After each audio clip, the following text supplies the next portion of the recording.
I'm the Senior Medical Director for atherosclerosis. Given the long life cycle, we knew that whatever we were going to do had to be relevant, not just now. We had to start building it now, but it had to be relevant, let's say 10 to 15 years from now. None of us is a soothsayer. So we wanted to bring in the best minds that we could collect and cull to be able to predict what the healthcare landscape is going to look like, what does consumer health look like, how would the payer landscape look like, and how would preventative cardiology look like.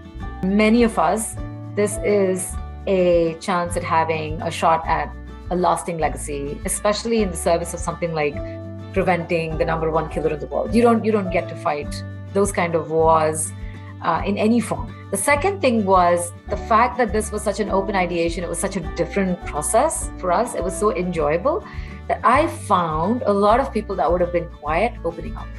I think both the process, the DI process of creative thinking, as well as sort of our philosophies and work really melded very well together to make sure that the cross-functional partners were invited. A wide variety of them came in with their broad sort of minded ideas, that they were heard. And then finally, they had a piece that made it to the final. So they had a sense of belonging.